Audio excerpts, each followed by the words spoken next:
So guys, সবাইকে নমস্কার। Darjeeling day 2 ব্লগে আপনাদের সবাইকে আবারও স্বাগতম। তো আমরা ভোর বেলা অন্ধকার থাকতে 4টের সময় পৌঁছে গেছিলাম টাইগার হিলে। আর দেখো টাইগার হিলে কত মানুষ মানে কাঞ্চনজঙ্ঘা দেখবার জন্য অপেক্ষা করছিল। আমরাও সময় মতন পৌঁছে গেছিলাম, বাট এখানে একটা দুঃখের খবর তোমাদেরকে দেব যে আমরা অনেকক্ষণ ওয়েট করেছি। প্রায় 5:30 পৌনে 6 অবধি আমরা ওয়েট করেছি। বাট মৌসম মানে ওয়েদার এত খারাপ ছিল ওখানে যে আমরা টাইগার হিল দেখতে পাইনি। শুধুমাত্র আমরাই নয়, যে এতগুলো মানুষ ওখানে ওয়েট করছে তারা কেউই আমাদের সাথে টাইগার হিল দেখতে পারেনি। বাট ওখানকার ওয়েদার আর ওখানকার পরিবেশটা অনেক বেশি সুন্দর ছিল। অনেক তোমরা দেখতেই পাচ্ছ যে এখানে কিন্তু এগুলো কুয়াশা নয়, এগুলো কিন্তু সব মেঘ চলে এসেছিল, তাই আমরা কিছু দেখতে পাইনি। তারপর আমরা টাইগার হিল একটু চা খেয়ে নিই। আমি একটু মর্নিং পোজ দিয়ে আর কি চা খাচ্ছিলাম, সবাইকে একটু আশেপাশে যারা ছিল তাদেরকে দেখিয়ে দিচ্ছিলাম। এখানে শুভ আর আমি খুবই মজা করছিলাম, যে শুভও চা খাচ্ছে আর আমিও চা খাচ্ছিলাম। খুব মজা হয়েছিল। বাট মানে টাইগার হিলে যাওয়ার রাস্তাটায় তারপরে আমরা আরেকটু ওয়েট করি যে কাঞ্চনজঙ্ঘাটা যদি দেখতে পাই। বাট সত্যি বিশ্বাস করো, আমাদের ভাগ্যটা অনেক খারাপ ছিল যে আমরা কাঞ্চনজঙ্ঘা দেখতে পাইনি। তারপরেও মন খারাপ করিনি, বিকজ আমি লাইফে ফার্স্ট টাইম দার্জিলিং গেছিলাম। আর আমার কাছে দার্জিলিংয়ের মানে ঘোরাটা সমস্ত পুরো দার্জিলিংটা আমার কাছে অনেক বেশি সুন্দর ছিল। যেহেতু আমার ভেরি বিগ মাউন্টেন লাভার, আমার প্রকৃতি অনেক ভালো লাগে। তো আমার প্রকৃতির সাথে সময় কাটাতে সত্যি অনেক ভালো লাগে। তো আমি যদি দার্জিলিংয়ে আরও কটা দিন থাকতে পারতাম আমার হয়তো আরও বেশি ভালো লাগতো। বাট ওই দেখো সবাই এখনও ওয়েট করছে, কেউই আর কি কাঞ্চনজঙ্ঘা দেখতে পায়নি। তারপরেও মানুষ ওয়েট করছিল, একটু বৃষ্টির ফোঁটা পড়ছিল, তারপরেও আমরা ওয়েট করছিলাম। তারপরে আমরা গাড়িতে বসে পড়ি যথারীতি। আমরা কাঞ্চনজঙ্ঘা থেকে রক গার্ডেন্সের দিকে রওনা দিই। তখন আমি সবাইকে দেখাচ্ছিলাম আর মনে খুবই মজা করছিলাম। আমি বলছিলাম যে উপরবেলা শুধুমাত্র আমাকেই নারাজ করে না, আমার সাথে অনেক মানুষই আছে যাদেরকে নারাজ করে, যারা এত মনের তামান্না নিয়ে এত মনের ইয়ে নিয়ে এসছে যে কাঞ্চনজঙ্ঘা দেখবে, তারা কেউই দেখতে পারেনি। এবং আমার সাথে আমাদের গাড়িতে যারা ছিল, আমি, রনিত, রাহুল, রাজ, শুভ, রুবিদি, আমরা কেউই দেখতে পারিনি কাঞ্চনজঙ্ঘা। যাই হোক, আমরা অনেক মানে কাঞ্চনজঙ্ঘা নাকি তখন দেখার সিজনই ছিল না, তারপরেও আমরা এসেছিলাম। কারোর কথা না শুনে, যে সবার মনটা একটু খারাপ, আমরা কেউ কাঞ্চনজঙ্ঘা দেখতে পারিনি। তারপরে আমি রাহুলকে ডাকছিলাম, রাহুল তারপরে একটু পোস্টোস দিয়ে নিল। তারপরে আমরা চলে গেলাম রক গার্ডেন্সের দিকে। আর যেহেতু আমরা গাড়ি নিয়ে গেছিলাম, কিন্তু রক গার্ডেন্সের রাস্তাটা এতটাই খারাপ মানে রাস্তা খারাপ নয়, রাস্তা খুবই ভালো। এবং আমি নেচারটা দেখাচ্ছি, প্রকৃতি দেখাচ্ছি, দেখো অনেক সুন্দর। কিন্তু এত বেশি খাড়াইতে মানে এত নিচে নামতে হয়, এত উপরে উঠতে হয়। তো সেখানে প্রাইভেট মানে আমরা যেহেতু প্রাইভেট ভেহিকেল নিয়ে গেছিলাম, সেখানে অ্যালাউ নেই, সেখানকার লোকাল গাড়িই অ্যালাউ। তো ওখানকার আমরা 3500 টাকা দিয়ে একটা গাড়ি বুক করে আমরা রক গার্ডেন্সের দিকে রওনা দিই। আর রক গার্ডেন্সের রাস্তাটা মানে ওখানকার প্রকৃতির পরিবেশ মানে স্বর্গ বললেও বোধহয় ভুল হবে। মানে সত্যি এই পৃথিবীতেই স্বর্গ, এই পৃথিবীতেই নরক। সত্যি দার্জিলিং অনেক বেশি সুন্দর। এই যে আমরা রক গার্ডেন্সের দিকে যাচ্ছি, আর কিছু নেচার আর চা বাগান ওখানকার হয়ে মানে আমি হয়তো সমস্ত ক্লিপ নিতেও পারিনি, আমি তোমাদেরকে হয়তো সব কিছু দেখাতেও পারছি না।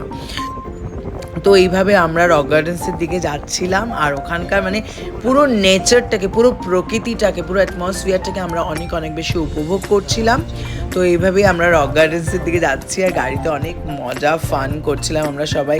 ইনফ্যাক্ট আমি তো দুবার নেমেওছি, সেই ক্লিপিংসগুলো কেউ নিতে পারিনি। আমি তো চা বাগানের মধ্যে নেমে গেছিলাম, চা বাগানের মধ্যে ঢুকে গেছিলাম।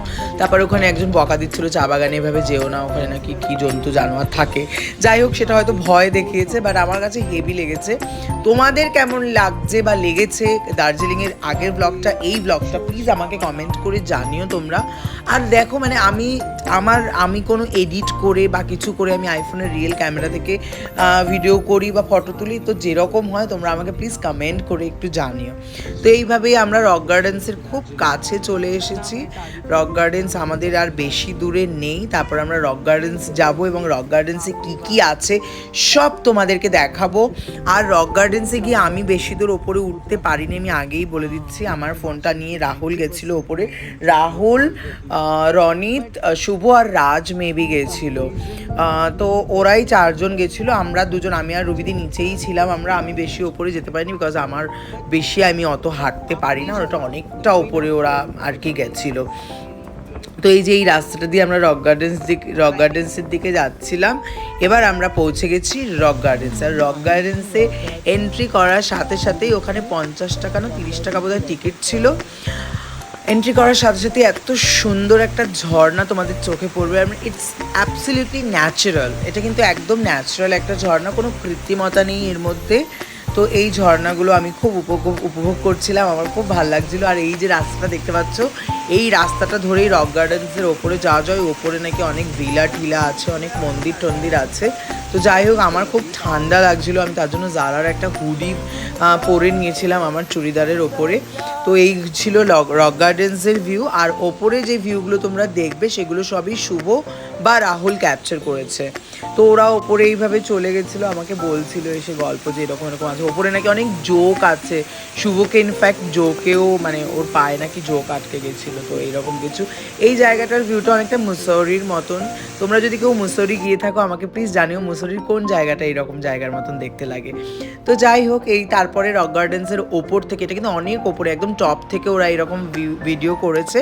আর এই রাস্তাটা ধরেই রক গার্ডেন্সের ওপরে বা নিচে যাওয়া যায়। তো এই রাস্তা দিয়েই ওরা গেছিলো।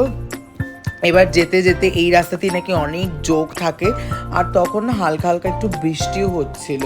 তো ওইভাবেই ওরা ভিডিও করেছে। তারপর ওরা তো প্রচুর ফটোশ্যুট করেছে। ইনফ্যাক্ট আমার ফোনে ওরা এত ফটো তুলেছে, মানে 3 জনের এত ফটো আছে, আমি এত ফটো দিতে পারবো না। তো ওই রক গার্ডেন্সের উপরে এইটা একটা বোধহয় ভিলা টাইপের কিছু আছে। তো এখানে ওরা গেছিলো। তো এখানে গিয়েও ওরা বেঞ্চে চেয়ারে বসে ফটো তুলেছে। তারপর ওখানে একটা মন্দিরও আছে সামথিং, যেটা ওরা ভিডিও আর কি তুলে নিয়ে এসেছে। সেই মন্দিরেও ওরা গেছিলো, নাগদেবীর মন্দির সামথিং। ওখানে অনেক সাপ ঠাপের মূর্তি বানানো আছে।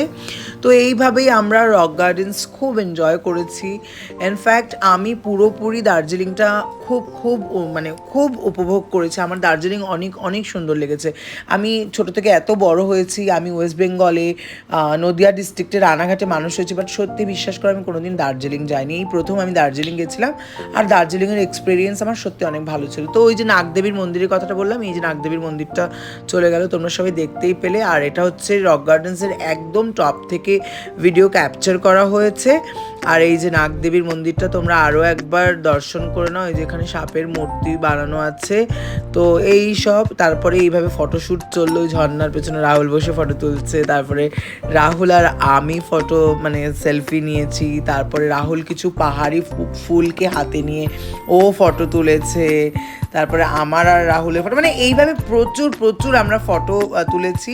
তারপরে স্পেশালি শুভর ডিএসএলআর থেকে আমাকে দার্জিলিং জুয়ে, এটা দার্জিলিং জুতে আমাকে ওই কটা ফটো আমাকে তুলে দিয়েছিল।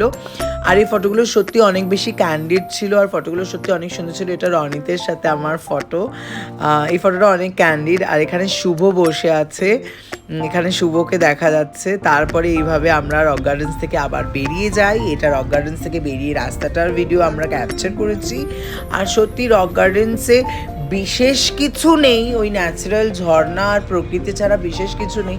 বাট তোমাদের যাদের পাহাড় ভালো লাগে, তোমাদের যাদের নেচার অনেক বেশি পছন্দ, তো দার্জিলিং তোমাদের জন্যই। তো এইভাবেই আমরা রক গার্ডেন্স থেকে যাচ্ছি। তোমরা কিছুটা রাস্তার ভিডিও দেখো, কত উঁচুতে কত নিচুতে, খুব সাংঘাতিক একটা ভয়ঙ্কর মতন একটা ব্যাপার। আর নিচে পাশে যে খাই, সেটা যদি কোনোদিন কি বলবো, সেটার নিচে কিছু দেখা যাচ্ছে না। ওই যে তুমি দেখতেই পাচ্ছ তোমরা সবাই, সাদা পুরো, এগুলো কিন্তু সব সবই মেঘ, সব ক্লাউড, এগুলো কিন্তু কুয়াশা নয়, আমি আবারও বলছি এগুলো সব ক্লাউড। তো এইভাবেই আমরা রক গার্ডেন্স থেকে চলে যাচ্ছিলাম। আর মনটা খুব খারাপ হচ্ছিলো বিকজ আমরা খুব কম সময়ের জন্য দার্জিলিং গেছিলাম, মাত্র 3 দিনের জন্য। এই যে দেখতে পাচ্ছ দার্জিলিং স্টেশন। আমরা হোটেলের উদ্দেশ্যে হোটেলের খুব কাছাকাছি পৌঁছে গেছি। আমাদের হোটেল মাল রোড থেকে একদম পাশেই ছিল। এই যে দার্জিলিং স্টেশনে আমি একটা ভিডিও করে নিয়েছি। তারপরেই আমরা পৌঁছে যাই হোটেলে এবং হোটেলে গিয়ে রেস্ট করে বিকেলবেলা বেরিয়ে পড়ি দার্জিলিং মাল রোডের জন্য। আর মাল রোডে গিয়ে যথারীতি আমার ফোন সুইচ অফ হয়ে যায়, তাই যে কটা ফটো আমরা তুলতে পেরেছিলাম সে কটা ফটোর কয়েকটা ভিডিও দিচ্ছি। ইনফ্যাক্ট এই দিন রাতে আমরা একটা খুব ভালো বাঙালি হোটেলে খেয়েছি, সেটারও দিতে পারলাম না। ব্লগটা কেমন হলো আমাকে সবাই জানিও।